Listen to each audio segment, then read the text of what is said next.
cinta pada kehidupan dunia itu awal pangkal dari kebanyakan dosa dan maksiat yang kita lakukan. Maka Bapak Ibu yang dirahmati Allah Subhanahu wa taala, hati kita ini ibaratkan cermin. Sebagaimana hati kita ini memandang kehidupan dunia, seperti itu jugalah pantulan yang akan datang. Seperti apa kita berprasangka kepada Allah Subhanahu wa taala, seperti itulah pula Allah akan hadirkan dalam hidup kita. Maka Allah Subhanahu wa taala dalam suatu hadis qudsi, Allah berfirman, "Ana 'inda dhanni 'abdi bi." Aku seperti yang hambaku sangkakan. A'udzu billahi minasyaitonir rajim. Bismillahirrahmanirrahim. Assalamualaikum warahmatullahi wabarakatuh. Alhamdulillahi rabbil alamin wa kafa, wassalatu wassalamu ala nabiyil mustafa Muhammadin sallallahu alaihi wasallam, wa ba'du. Rabbi shrah li sadri wa yassir li amri wahlul 'uqdatam min lisani yafqahu qawli. Allahumma zidna ilman warzuqna fahman. Ma'asyiral muslimin, Bapak Ibu sidang jamaah salat fardhu zuhur yang dirahmati Allah Subhanahu wa taala. Bersyukur kita kepada Allah dengan mengucapkan alhamdulillah, bersolawat kepada baginda Rasulullah dengan melafazkan Allahumma salli ala sayyidina Muhammad wa ala ali sayyidina Muhammad. Assalamu alayka ya Rasulullah. Bapak Ibu yang dirahmati Allah Subhanahu wa taala, melanjutkan kajian kita pembahasan pada kitab Al-Hikam karya Al-Imam Ibnu Athaillah As-Sakandari rahimahullahu ta'ala.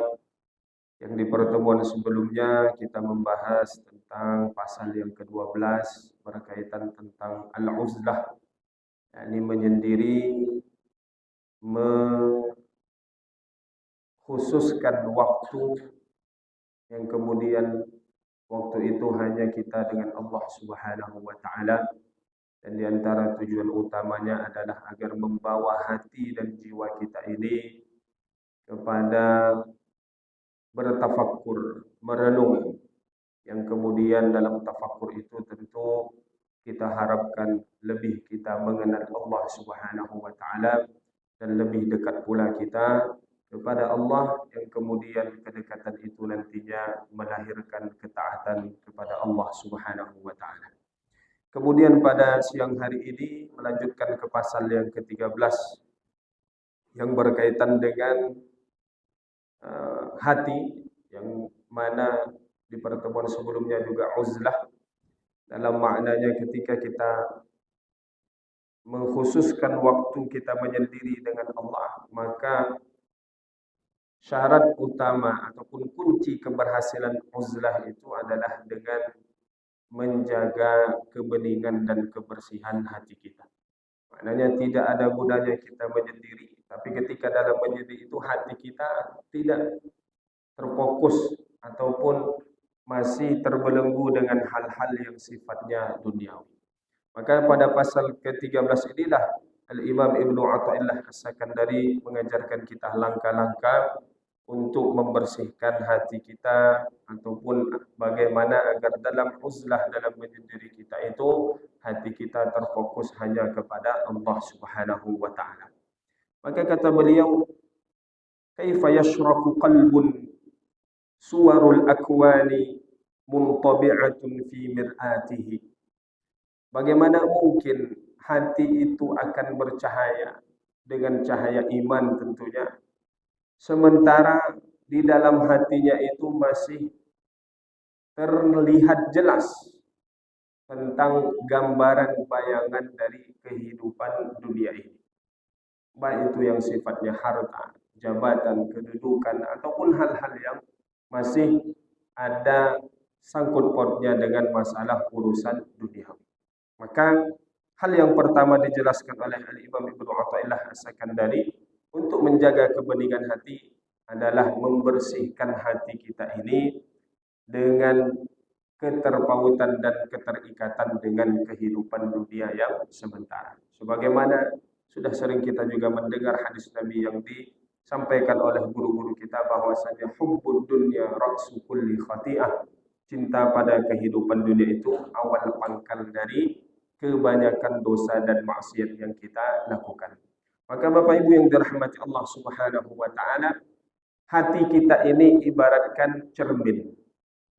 Sebagaimana hati kita ini memandang kehidupan dunia, seperti itu jugalah pantulan yang akan datang. Seperti apa kita berprasangka kepada Allah Subhanahu wa taala, seperti itulah pula Allah akan hadirkan dalam hidup kita. Maka Allah Subhanahu wa taala dalam suatu hadis qudsi, Allah berfirman, "Ana 'inda dhanni 'abdi bi." Aku seperti yang hambaku sangkakan. Maka ketika kita berpikir dosa kita amatlah sangat banyak, rasanya tak mungkin Allah mengampuni dosa ini. Nah, seperti itulah Allah tidak akan mengampuni dosa kita karena kita menganggap Allah tidak akan mengampuni dosa kita. Tapi ketika kita berprasangka kepada Allah bahwasanya Allah Maha luas ampunannya, maka kita yakin insyaallah Allah akan mengampuni dosa kita. Maka seperti itulah Allah memberikan ampunannya kepada kita. Maka hati kita ibaratnya cermin tadi, pastikan dia memantulkan cahaya-cahaya keimanan, menampakkan pancaran-pancaran orang-orang yang saleh, yang tekun beribadah kepada Allah Subhanahu wa taala. Kemudian yang kedua, am kaifa yarhalu ila Allah wa huwa mukabbilun bi syahawatihi. Bagaimana pula seseorang itu bisa sampai kepada Allah? Karena kita ini dalam istilah ilmu tasawuf, kita ini salik, orang yang sedang berjalan untuk kemudian sampai kepada Allah Subhanahu wa taala. Maknanya mendekat kepada Allah dengan apa? Dengan ibadah-ibadah yang kita kerjakan, dengan ketaatan-ketaatan yang kita lakukan. Maka dalam hadis kursi juga Allah Subhanahu wa taala menyatakan, siapa di antara hambaku yataqarrabu ilayya shibran, yang mendekat kepadaku sejengkal, ataituhu au taqarrabtu minhu dhira'an, maka aku akan mendekat kepadanya sehasta. Jika hamba itu mendekat kepadaku sehasta, maka aku mendekat kepadanya sedepan. Dan ketika hamba itu kemudian datang kepadaku dengan berjalan, maka aku datang kepadanya dengan berlari. Maknanya apa? Bahwasanya ketika kita berusaha mendekatkan diri kepada Allah, maka apa yang Allah berikan kepada itu melebihi daripada usaha yang kita lakukan.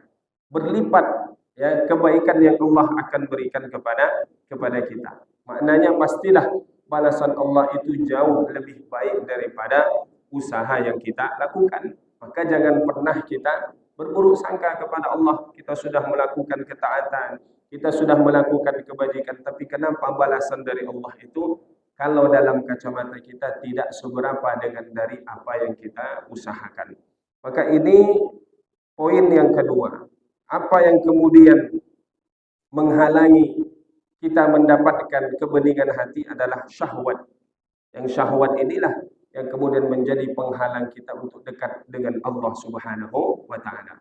Maka orang yang mampu mengendalikan hawa nafsu dan syahwatnya inilah yang kemudian akan mendapatkan keselamatan di dunia, keselamatan di akhirat pula nantinya. Yang kata Nabi, al-kayyisu min ummati, di antara orang-orang yang cerdas di kalangan umatku, kata Nabi, mandana nafsahu, orang yang mampu mengendalikan hawa nafsunya, wa amila lima ba'dal maut, dan dia mempersiapkan diri beramal untuk kehidupan setelah kematiannya. Maka tadi gangguan yang pertama adalah dunia, kemudian yang kedua adalah syahwat kita, yang itu menjadi musuh terbesar yang ada di dalam diri kita, karena ia musuh, ibaratnya musuh dalam selimut, karena dia munculnya lahirnya dari dalam diri kita sendiri. Dunia musuh dari luar, syaitan musuh dari luar, tapi nafsu adalah muncul dari dalam diri kita sendiri.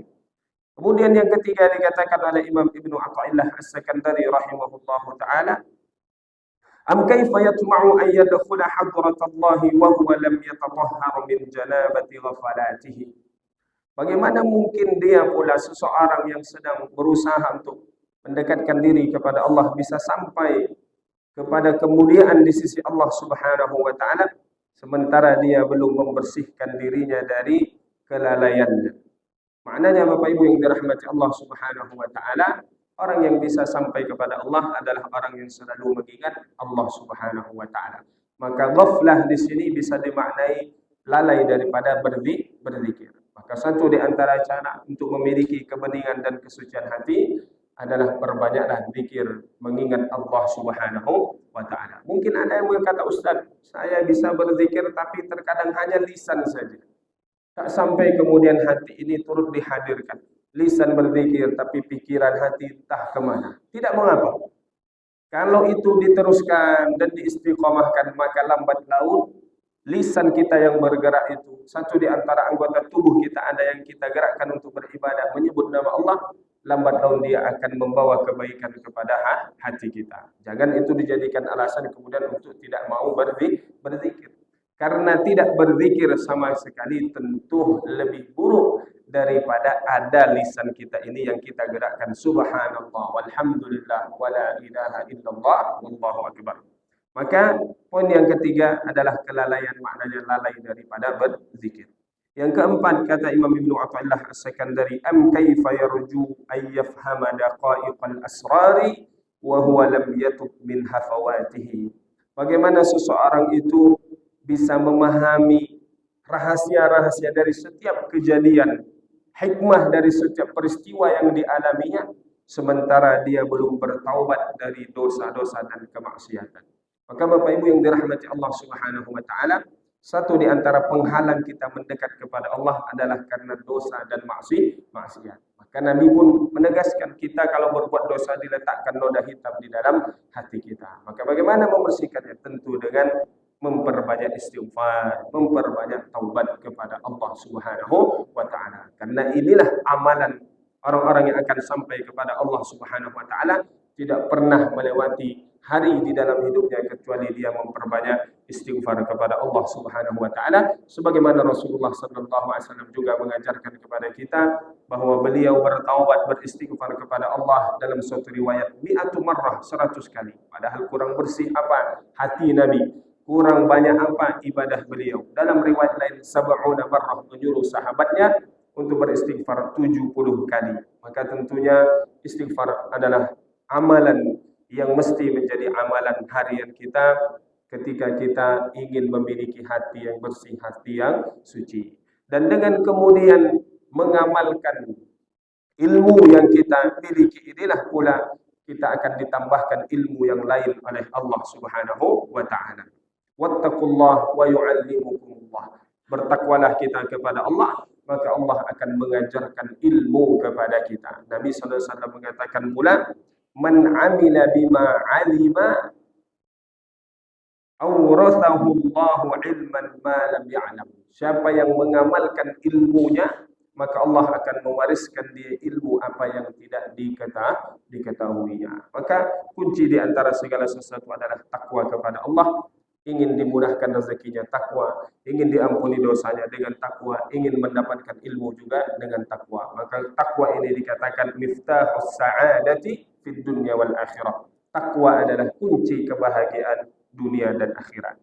Nah, inilah Bapak Ibu yang dirahmati Allah Subhanahu wa taala, 4 hal yang mudah-mudahan bisa kita jauhkan dari dalam kehidupan kita sehingga kita memiliki hati yang bening, hati yang bersih. Pertama tadi dunia, bersihkan hati kita dari cinta akan kehidupan dunia, kemudian syahwat hawa nafsu kita dan kelalaian daripada mengingat Allah, kemudian dari kesalahan-kesalahan yang kita lakukan, ikuti setiap dosa dan maksiat dengan istighfar kepada Allah Subhanahu wa taala. Mudah-mudahan menjadi bekal kita untuk lebih dekat dan lebih mengenal Allah Subhanahu wa taala, yang dengan mengenal Allah pasti akan bertambah amal ibadah dan ketaatan kita kepada Allah Subhanahu wa taala. Wallahu a'lam bishawab. Yang benar datang dari Allah, yang salah dari kami sendiri. Ihdinas siratal mustaqim. Allahumma ja'alna minal ladzina yastami'una al-qawla fayattabi'una ahsana. Allahumma inna nas'aluka qalban khashi'a wa lisanan dhakira wa badanan 'ala al-bala'i sabira. Allahumma tahhir qulubana, Allahumma tahhir qulubana wa hassin furujana. Rabbana atina fid dunya hasanah wa fil akhirati hasanah wa qina 'adzaban nar. Wa sallallahu ala sayyidina Muhammad wa ala alihi wa sahbihi ajma'in. Walhamdulillahi rabbil alamin.